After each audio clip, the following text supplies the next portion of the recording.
ದಕ್ಷಿಣದಲ್ಲಿ ಬೇಯಲ್ವ ಬಿಜೆಪಿಯ ಬೇಳೆ, ತಮಿಳುನಾಡಿನ ಮೇಲೆಗೆ ಮೋದಿ ಕಣ್ಣು. ದಕ್ಷಿಣದಲ್ಲಿ ಸೋತ್ರೆ ಉತ್ತರದಲ್ಲೂ ಸೋಲ್ತಾರ?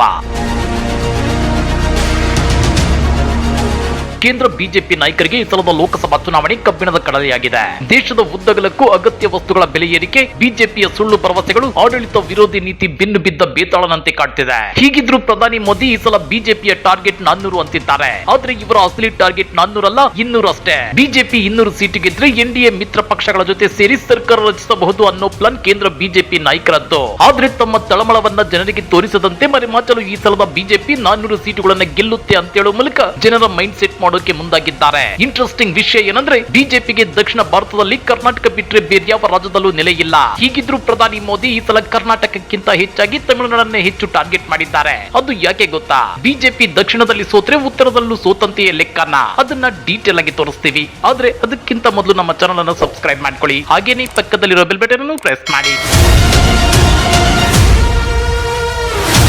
ಭೀತಿ. ಬಿಜೆಪಿಗರಿಗೆ ಈ ಸಲದ ಲೋಕಸಭಾ ಚುನಾವಣೆಯಲ್ಲಿ ಹೀನಾಯವಾಗಿ ಸೋಲೋ ಭೀತಿ ಶುರುವಾಗಿದೆ. ಅದರಲ್ಲೂ ಕಳೆದ ಸಲ ದಕ್ಷಿಣ ಭಾರತದಲ್ಲಿ ಕರ್ನಾಟಕದಲ್ಲಿ ಮಾತ್ರ 25 ಎಂಪಿ ಸೀಟು ಗೆದ್ದಿದ್ದ ಬಿಜೆಪಿಗೆ ಈ ಸಲ ಕರ್ನಾಟಕದಲ್ಲಿ 10 ಸೀಟು ಗೆಲ್ಲೋದು ಕೂಡ ಅನುಮಾನ ಅನ್ನೋ ಪರಿಸ್ಥಿತಿ ನಿರ್ಮಾಣವಾಗಿದೆ. ಆದ್ರೆ ಬಿಜೆಪಿ ನಾಯಕರು ಕರ್ನಾಟಕವನ್ನ ಕಡೆಗಣಿಸಿ ಕಳೆದ 5 ವರ್ಷಗಳಿಂದ ದಕ್ಷಿಣ ಭಾರತದ ಮತ್ತೊಂದು ರಾಜ್ಯದ ಮೇಲೆ ಕಣ್ಣಿಟ್ಟಿದ್ದಾರೆ. ಆ ರಾಜ್ಯ ಬೇರೆ ಯಾವುದೂ ಅಲ್ಲ, ಪಕ್ಕದ ತಮಿಳುನಾಡು. ಹೌದು ವೀಕ್ಷಕರೇ, ಉತ್ತರ ಭಾರತದಲ್ಲಿ ಕೇಂದ್ರಾಡಳಿತ ಮತ್ತು ಈಶಾನ್ಯ ರಾಜ್ಯಗಳನ್ನ ಬಿಟ್ಟರು ಒಟ್ಟು 370 ಲೋಕಸಭಾ ಸೀಟುಗಳಿವೆ. ಇಷ್ಟು ಸೀಟುಗಳು ಬಿಜೆಪಿಗೆ ಬರ್ತಾವೆ ಅಂತ ಹೇಳೋಕ್ಕಾಗುತ್ತಾ? ವೆಸ್ಟ್ ಬೆಂಗಾಲ್ ನಲ್ಲಿ ಮಮತಾ ಬೆನರ್ಜಿ, ಪಂಜಾಬ್ ಮತ್ತು ಡೆಲ್ಲಿಯಲ್ಲಿ ಆಮ್ ಆದ್ಮಿ ಪಕ್ಷಗಳು ತುಂಬಾ ಸ್ಟ್ರಾಂಗ್ ಆಗಿವೆ. ಒಡಿಶಾ, ಛತ್ತೀಸ್ಗಢ, ಜಮ್ಮು ಕಾಶ್ಮೀರ ಮತ್ತು ಈಶಾನ್ಯ ರಾಜ್ಯಗಳಲ್ಲೂ ಕೆಲ ಸಣ್ಣ ಪುಟ್ಟ ಪಾರ್ಟಿಗಳು ಚಿಗಿರಿಕೊಂಡಿವೆ. ಇನ್ನ ರಾಹುಲ್ ಗಾಂಧಿ ಉತ್ತರ ಭಾರತದಲ್ಲಿ ಭಾರತ್ ನ್ಯಾಯ ಯಾತ್ರೆ ಮಾಡ್ತಿದ್ದಾರೆ. ಇದರಿಂದ ಉತ್ತರ ಭಾರತದಲ್ಲೂ ಈ ಸಲ ಕಾಂಗ್ರೆಸ್ ಕನಿಷ್ಠ 100 ಸೀಟುಗಳನ್ನ ಬಾಚಿಕೊಳ್ಳುವ ಸಾಧ್ಯತೆ ಇದೆ. ಈ ಭಯ ಇದೀಗ ಕೇಂದ್ರ ಬಿಜೆಪಿ ನಾಯಕರಿಗೆ ಇನ್ನಿಲ್ಲದಂತೆ ಕಾಡ್ತಿದೆ. ಇದೇ ಕಾರಣಕ್ಕೆ ದಕ್ಷಿಣದಲ್ಲಿ, ಅದರಲ್ಲೂ ತಮಿಳುನಾಡಿನಲ್ಲಿ ಬಿಜೆಪಿ ತನ್ನ ಬೇರುಗಳನ್ನ ಸ್ಟ್ರಾಂಗ್ ಮಾಡಿಕೊಳ್ಳಲು ಬಯಸುತ್ತಿರೋದು. ನಿಮ್ಗೆ ಗೊತ್ತಿರಲಿ, ದಕ್ಷಿಣ ಭಾರತದಲ್ಲಿ ಅತಿ ಹೆಚ್ಚು ಎಂಪಿ ಸೀಟುಗಳನ್ನ ಹೊಂದಿರೋ ಏಕೈಕ ರಾಜ್ಯ ಅಂದ್ರೆ ಅದು ತಮಿಳುನಾಡು. ಈ ರಾಜ್ಯದಲ್ಲಿ ಒಟ್ಟು 39 ಲೋಕಸಭಾ ಸೀಟುಗಳಿವೆ. ಹೀಗಾಗಿನೇ ಕೇಂದ್ರ ಬಿಜೆಪಿ ನಾಯಕರು ಕರ್ನಾಟಕಕ್ಕಿಂತ ಹೆಚ್ಚಿನ ಪ್ರಿಫರೆನ್ಸ್ ತಮಿಳುನಾಡಿಗೆ ಕೊಡ್ತಾ ಇರೋದು. ಇಲ್ಲಿನ ಸ್ಥಳೀಯ ದ್ರಾವಿಡ ಪಕ್ಷಗಳಿಂದ ಜನರನ್ನ ತಮ್ಮತ್ತ ತಿರುಗಿಸಿಕೊಳ್ಳಲು ಬಿಜೆಪಿ ನಾಯಕರು ನಾನಾ ಕಸರತ್ತುಗಳನ್ನ ಮಾಡ್ತಿದ್ದಾರೆ. ಇದಕ್ಕಾಗಿ ಉತ್ತರ ಪ್ರದೇಶ ಹಾಗೂ ತಮಿಳುನಾಡಿನ ನಡುವೆ ಸಂಪರ್ಕ ಬೆಸೆಯುವ ಕಾಶಿ ತಮಿಳುನಾಡು ಸಂಗಮ ಕಾರ್ಯಕ್ರಮವನ್ನ ಬಳಸಿಕೊಂಡಿದ್ದಾರೆ.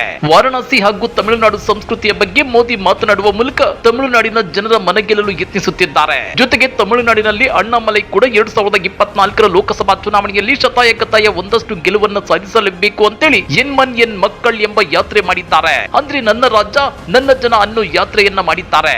ಆ ಮೂಲಕ ತಮಿಳುನಾಡಿನಲ್ಲಿ ಬಿಜೆಪಿ ಪಕ್ಷಕ್ಕೆ ದೊಡ್ಡ ಶಕ್ತಿಯನ್ನ ತಂದುಕೊಡಲು ಯತ್ನಿಸಿದ್ದಾರೆ. ಇದನ್ನ ಚುನಾವಣೆಗೆ ಸಮರ್ಥವಾಗಿ ಬಳಸಿಕೊಳ್ಳಲು ತಂತ್ರಗಳನ್ನು ರೂಪಿಸಲಾಗಿದೆ. ಇಲ್ಲಿ ಗಮನಿಸಬೇಕಾದ ಅಂಶ ಏನಂದ್ರೆ, ಕಳೆದ ವರ್ಷ ಸಂಸತ್ ಭವನ ಉದ್ಘಾಟನೆ ಸಂದರ್ಭದಲ್ಲಿ ತಮಿಳುನಾಡಿನ ಐತಿಹಾಸಿಕ ಹೆಮ್ಮೆ ಸೆಂಗೋಲ್ಗೆ ಇನ್ನಿಲ್ಲದ ಆದ್ಯತೆ ನೀಡಿದ್ರು ಮೋದಿ. ಆ ಮೂಲಕ ತಮಿಳರ ಮನ ಗೆಲ್ಲಲು ಯತ್ನಿಸಿದ್ರು ಅಂತ ಅರ್ಥೈಸಲಾಗುತ್ತಿದೆ. ಇನ್ನ ಈ ಹಿಂದೆ ಚೀನಾ ಅಧ್ಯಕ್ಷರನ್ನ ತಮಿಳುನಾಡಿನ ದೇವಸ್ಥಾನಕ್ಕೆ ಮೋದಿ ಕರೆಸಿದ್ರು. ಆ ಮೂಲಕ ದಕ್ಷಿಣದ ದೇಗುಲಗಳಿಗೆ ಭೇಟಿ ನೀಡುವ ಮೂಲಕ ಭಾವನಾತ್ಮಕವಾಗಿ ಜನರನ್ನ ಹಿಡಿದಿಡುವಲ್ಲಿ ಮೋದಿ ಸಾಕಷ್ಟು ಶ್ರಮವನ್ನ ವಹಿಸುತ್ತಿದ್ದಾರೆ. ಆಂಧ್ರ ಪ್ರದೇಶದ ವೀರಭದ್ರ ದೇಗುಲದಲ್ಲಿ ಮೋದಿ ಪೂಜೆ ಸಲ್ಲಿಸಿದ್ರು. ಕೇರಳದ ತ್ರಿಪುರ ರಾಮಸ್ವಾಮಿ ಮಂದಿರಕ್ಕೆ ಭೇಟಿ ನೀಡಿದ್ದಾರೆ. ಜೊತೆಗೆ ರಾಮೇಶ್ವರಕ್ಕೆ ಭೇಟಿ ನೀಡಿ ಜ್ಯೋತಿರ್ಲಿಂಗ ದರ್ಶನ ಪಡೆದಿದ್ದಾರೆ. ರಾಮಸೇತು ಪ್ರದೇಶಕ್ಕೆ ತೆರಳಿ ವೀಕ್ಷಣೆ ಮಾಡಿದ್ರು.